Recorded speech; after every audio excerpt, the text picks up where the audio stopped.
안녕하십니까. 잔소리하는 목사 올프로입니다. 여러분 만나서 반갑습니다. 날씨가 많이 더워졌습니다. 요즘에는 우리나라에도 사계절이 없어진 것 같습니다. 얼마 전에 차량에 히터를 틀은 것 같은데 이제는 에어컨을 틀게 되었습니다. 그리고 또 옛날에는 이 간절기 옷이 있었어요. 근데 요즘에는 간절기 옷을 사는 순간 장롱으로 들어가게 됩니다. 그래서 이제 우리나라에서는 여러 옷이 필요 없을 것 같아요.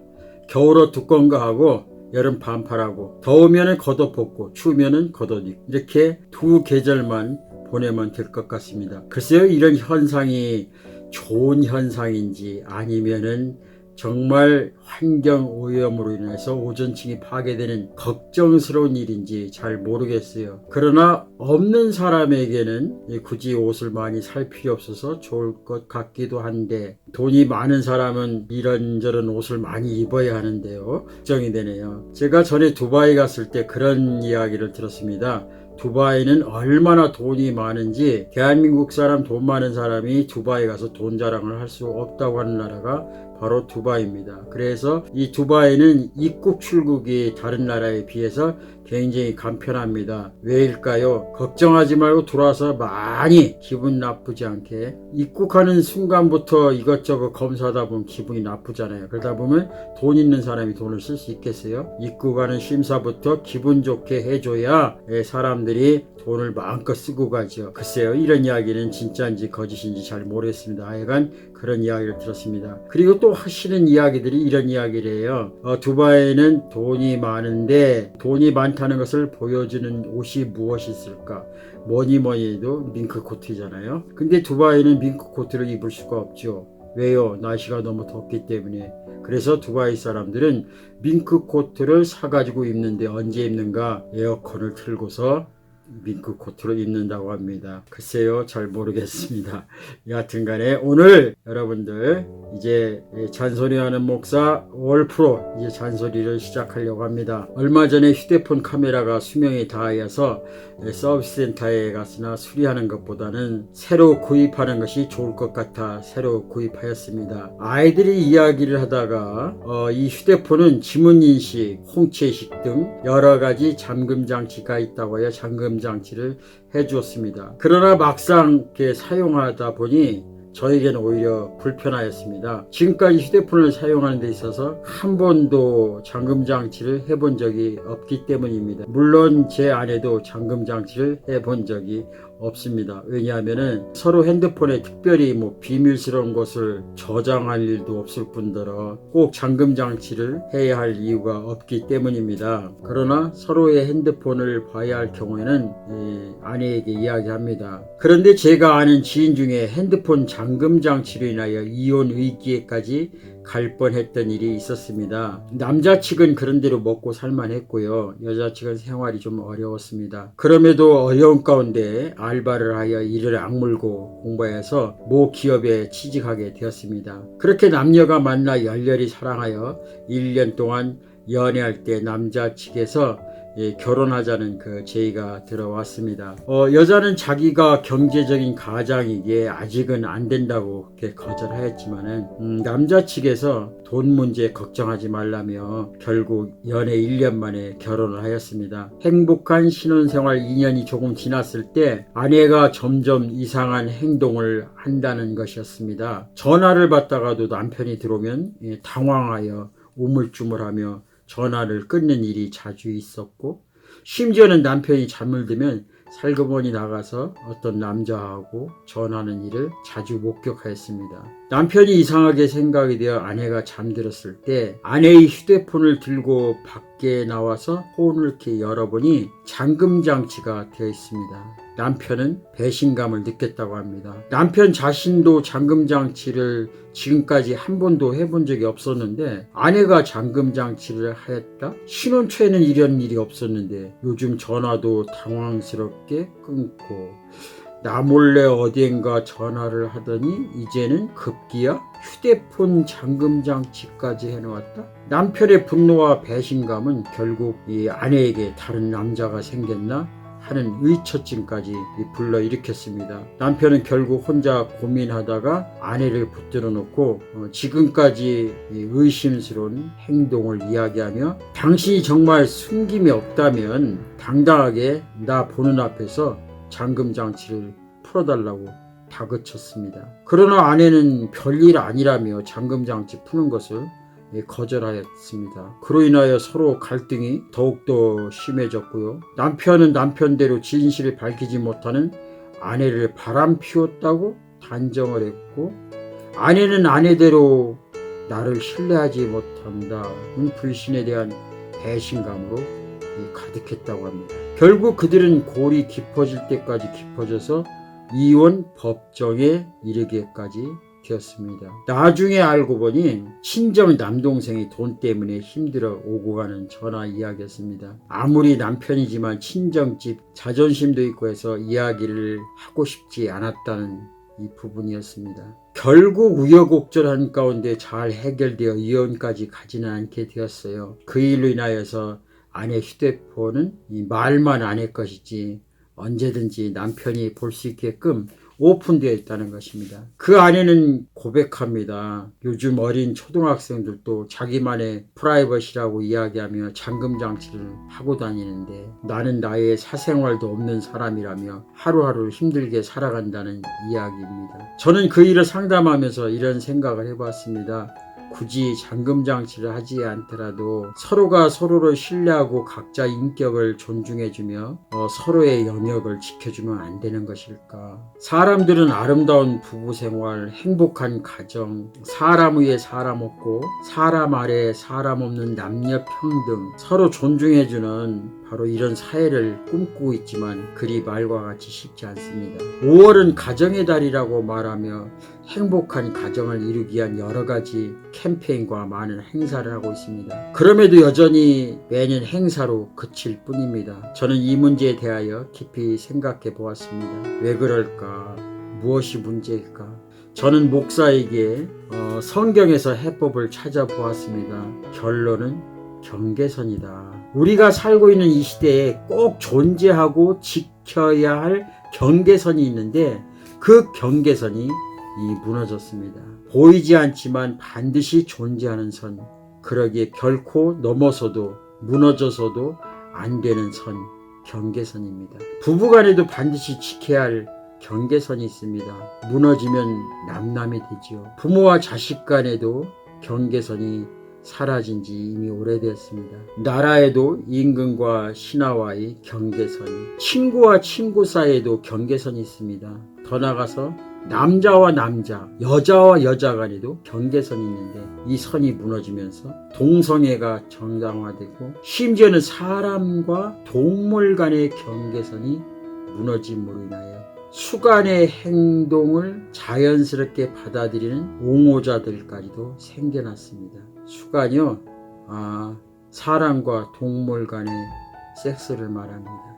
입에 담기도 그렇지만, 그렇다면 이 경계선이 무너진 것이 문제라면 해결할 수 있는 방법을 찾기 위하여 저는 성경 속으로 들어가 문제와 답을 찾아 같이 공감하며 나누고 싶습니다.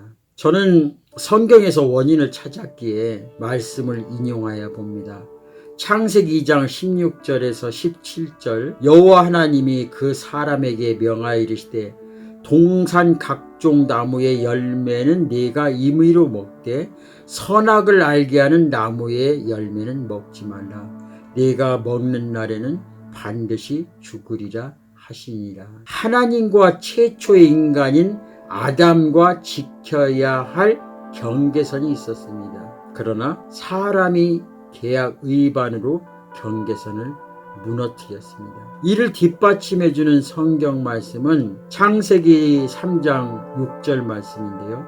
여자가 그 나무를 본즉 먹음직도 하고 보암직도 하고 지혜롭게 할 만큼 탐스럽기도 한 나무인지라. 여자가 그 열매를 따먹고 자기와 함께 있는 남편에게도 주매 그도 먹은지라. 결국 여자가 유혹에 약하여 넘어져 경계선을 넘어가게 되었습니다. 그래서 그런가요? 홈쇼핑에서 유혹되는 것을 보면 남자들보다 여자들이 충동 구매를 많이 하는 것 같은데 저 개인적인 생각입니다.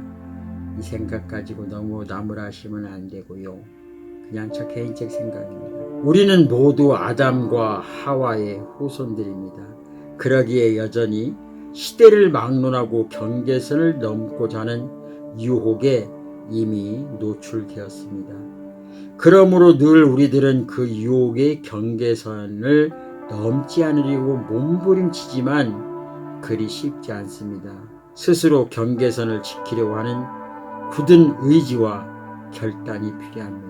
그러나 이와 못지않게 우리의 결단을 약하게 수그려들게 하는 큰 유혹이 있습니다. 바로 인간의 욕심입니다. 하나님은 우리에게 자유의지를 주셨지만 자유의지가 욕심을 만나면 자유가 방종이 됩니다. 그 방종은 하나님과 저와의 경계선을 무너뜨리게 되고 결국 하나님을 떠난 자가 되어 불행의 열차를 타게 됩니다. 그 불행의 열차는 교량이 끊긴 낭떠러지로 곤두박 칠 것입니다.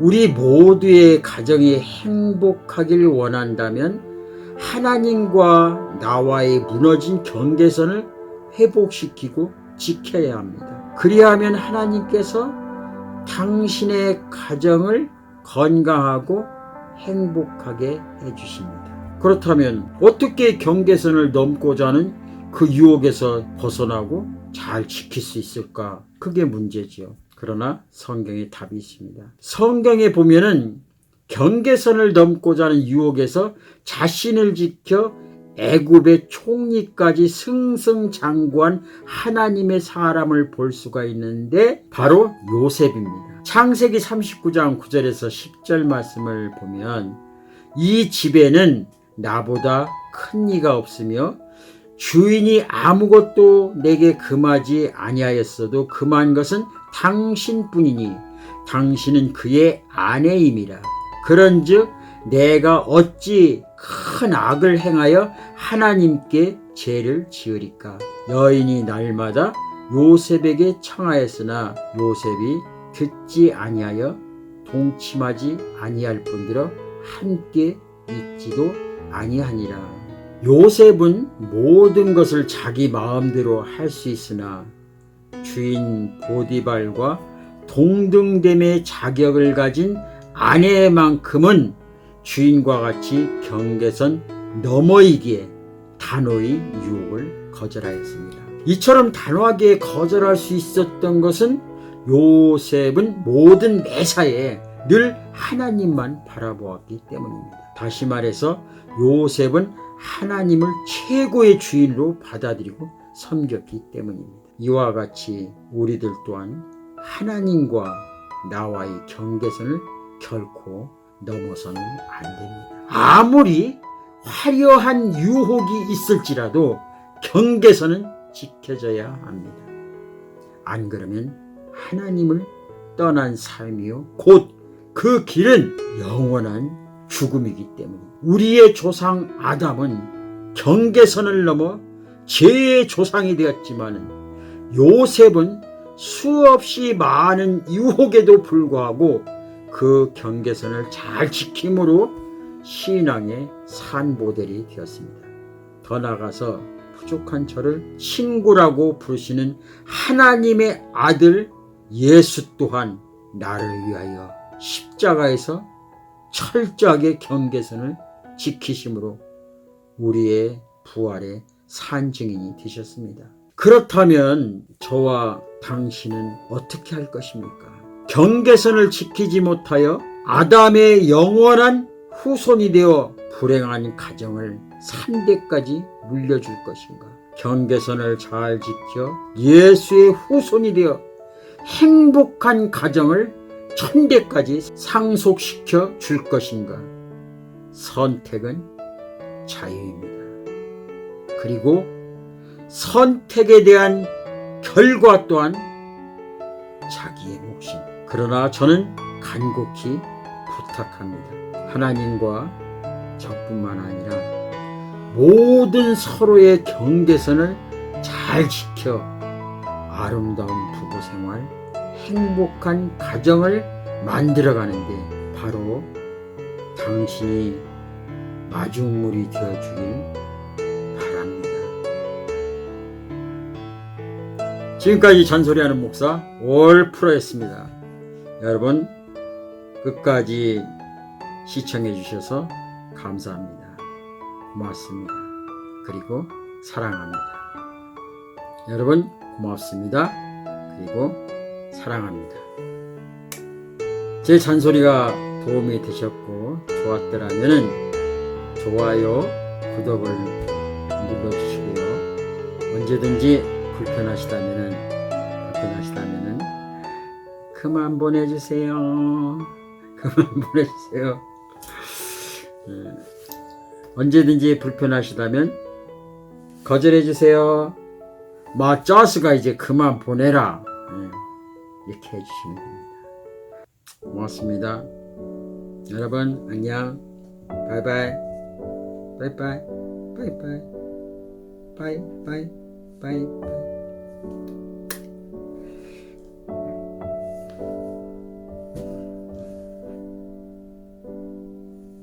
여러분 안녕.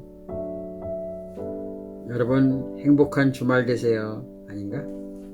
여러분 오늘 또 주 안에서 승리하시고 그리고 아무리 힘들고 어려울지라도 서로 지켜야 할 선은 반드시 지켜서 지킬 때 서로 아름다워집니다.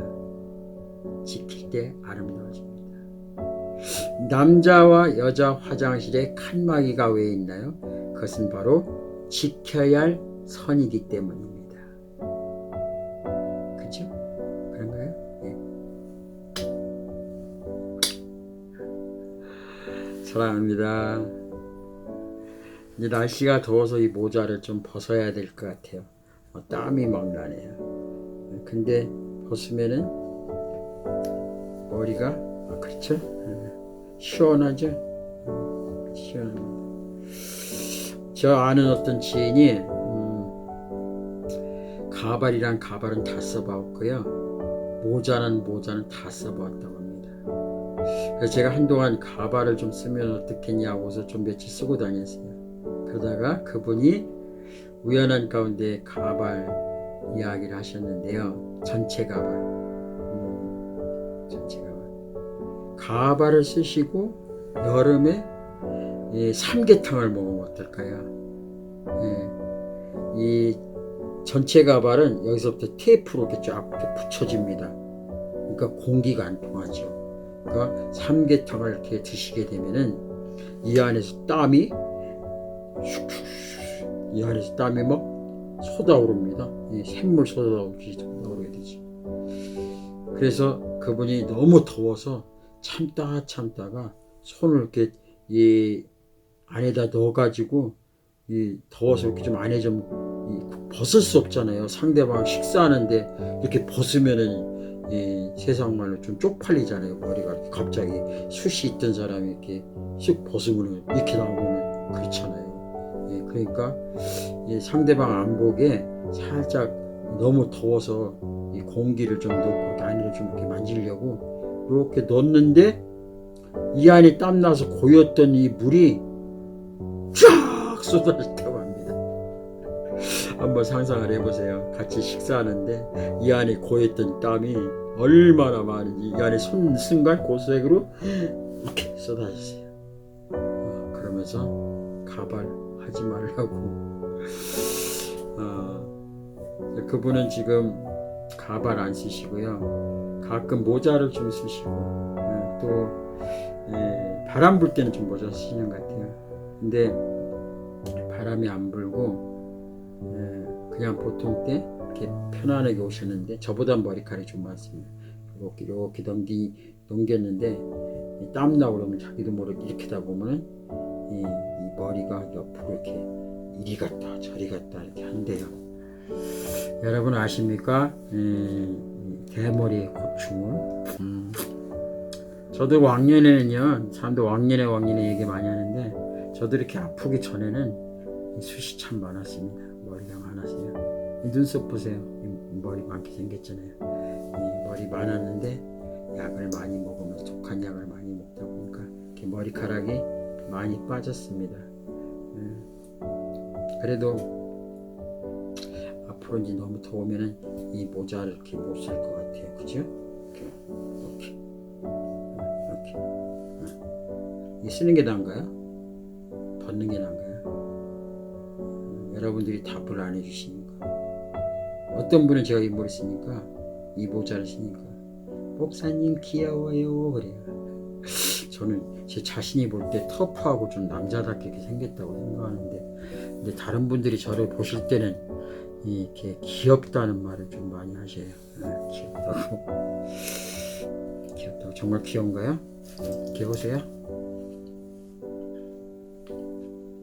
귀여우신가요?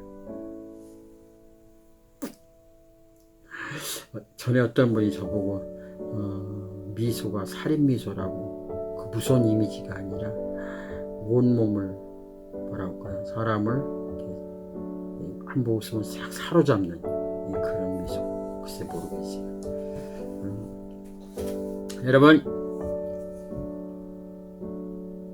여러분 행복하시고요, 건강하세요. 그리고 반드시 천국은 있습니다. 천국이 있어요. 그래서 이 땅에서 신앙생활 잘 하시고 천국 가세요. 근데 그럴 겁니다. 야 이마 자식아, 네가 천국 가봤냐? 응? 천국 가보지도 않고 엉뚱한 소리 한다고. 그래서 저는 이렇게 이야기합니다. 안 가봤지만 성경에서 반드시 천국과 지옥이 있다고 이야기하니까 저는 그렇게 믿고 갑니다. 근데 이렇게 한번 생각해봐요. 여러분들 만약에 이 천국과 지옥이 없다고 생각하고 그렇게 살다가 정말 죽었어요. 죽어서 가보니까 천국과 지옥이 있네? 그때는 어떻게 해요? 뭐 지옥으로 가는 거죠. 뭐 할 수 없죠. 지옥으로 가야죠. 어떻게 해요? 근데 저는 천국이 있다고 믿고 갔어요. 신앙생활하다 갔어요. 가니까 천국과 지옥이 없네? 그럼 어떻게 해요? 뭐 없으면 할 수 없는 거죠. 뭐. 근데 없다고 생각했을 때 갔어 있으면은 그때는 난감하네 이렇게 되는 거죠. 근데 있다고 생각했는데 가서 없으면 뭐 그게 난감한 일은 아닌 것 같아요. 그러니까 믿자야 본전이니까 있다고 생각하고 사세요. 있으면은 좋은 거잖아요. 좋은 거잖아요. 믿고 간 사람. 근데 안 믿은 사람은 어떻게 해요? 아이고 끔찍하네요. 안녕, 바이바이 여러분.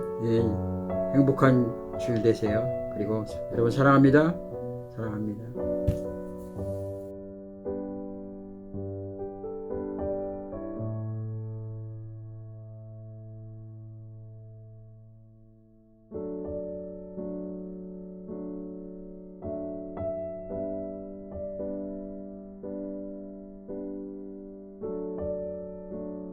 이 이야기는 그런 얘기입니다.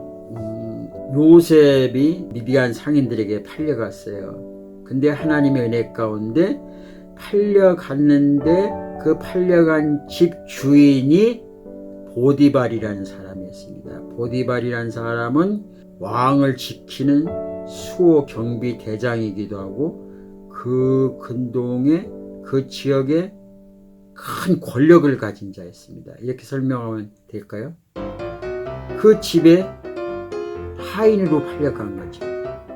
근데 하나님께서 이 요셉에게 지혜를 주시고 또 그 주인에게 은혜를 베풀어 주셔서 좋은 관계, 다시 말해서 모든 내 총살림을 맡길 수 있는 요셉으로 인정받게 되었습니다. 그 보디발이 요셉을 불러다 놓고 이렇게 이야기합니다.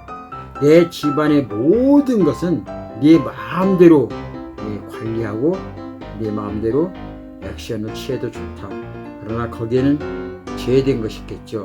아무리 모든 것을 다 이무리 할 수 있지만은 그러나 주인의 영역을 침범해서는 안 되죠. 주인의 경계선을 넘어가서는 안 된다는 겁니다. 그런데 어느 날 그 보디발의 아내가 요셉에게 찾아왔어요. 찾아온 이유는 한 가지입니다. 요셉이 아주 준수하고 멋있고 잘생겼어요. 그 보디발의 아내가 요셉을 유혹합니다. 어떻게 해요? 이캉내캉 하룻밤 자면 안 되겠나? 그래서 요셉이 이리 피하고 저리 피했는데 계속해서 그 보디발의 아내가 요셉아, 니랑 나랑 하룻밤 어떻게 자면 안 되겠는가? 지금 주인도 내 남편도 없다 카이. 그러니까 요셉이 어떻게 했어요? 보디발 아내 또한 보디발과 동등됨이죠. 보디발 주인으로 섬겼기에 아내 또한 보디발의 아내 또한 자기 힘으로 할 수 없는 경계선 너머의 권한입니다. 그러기에 그 경계선을 지킨 거죠. 남자가 세상에 거는 남자가 아리따운 여자가 와서 유혹하는데 글쎄요 참기 힘들겠죠. 그래서 요즘 일부 목사님들이 여자 유혹에 넘어가서 그런 일도 있잖아요. 여하튼간에 그렇습니다. 땀나네요. 이런 얘기하면 땀나요. 여하튼간에 이런 내용입니다. 그런데 요셉은 단호하게 거절합니다. 뭐라고요? 당신은 보디발의 아내라는 거죠. 제 임의 안에 든 것이 아니라 경계선 너머에 있다는 겁니다. 제가 감히 침범할 수 없는 경계선 너머에 그러기에 내 스스로 경계선을 넘을 수가 없는 것이죠. 왜? 그 경계선은 주인의 영역이기 때문입니다. 그러나 지금 이 시간에 주인이 어디 외출하고 안 보인다고 해서 내가 넘어갈 수 있는 경계선이 아니라는 거예요. 왜? 요셉은 사람보다는 하나님을 보았기 때문입니다. 하나님을 보았기 때문에 요셉은 그 영역을 넘어갈 수 없는 것이죠. 왜? 하나님의 법을 지킬 때 하나님과 나와의 경계선이 지켜질 때 그 하나님은 나의 하나님이라고